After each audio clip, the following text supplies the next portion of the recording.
প্রবল বর্ষণের ফলে পশ্চিম জেলার পাশাপাশি ঊনকোটি জেলাতেও ক্ষয়ক্ষতি হয়। বিভিন্ন এলাকাগুলো প্লাবিত হওয়ার ফলে বাড়িঘরে জল ঢুকে জনজীবন বিঘ্নিত হয়েছে। তাছাড়া বিদ্যুতের সমস্যা সহ পানীয় জল নিয়ে অভিযোগ রয়েছে বহু এলাকায়। এদিকে মঙ্গলবার প্লাবিত এলাকাগুলির খোঁজ নেন খোদ জেলা শাসক ডি.কে. চাকমা।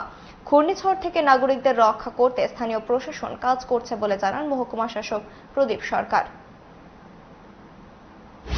এখন এই এরিয়াতে আমাদের ডিএম স্যার এখানে এসছেন, সঙ্গে ওনার ইন্ডিয়ার টিম কর্মী বলেছেন।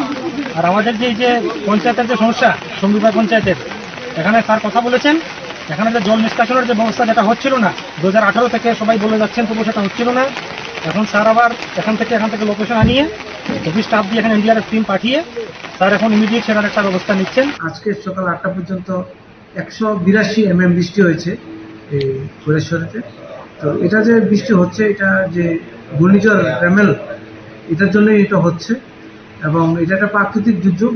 আমাদের যে কৈলাসহর মিউনিসিপ্যাল কাউন্সিলের যে ড্রেনগুলি, আমরা প্রথম থেকে প্রত্যেক দিনই এটা কন্টিনিউ পরিষ্কার করা হচ্ছে, কিন্তু এর ফলেও যেহেতু বৃষ্টিটা খুবই কম সময়ের মধ্যে বেশি পরিমাণে হচ্ছে, কিছু কিছু জায়গাতে জল আটকে গিয়েছে এবং তার জন্য যে সাকশন যে ওয়াটার যে পাম্প সিস্টেম আছে, ওয়াটার রিসোর্সের 3টা, সেগুলি অপারেশনাল হয়েছে।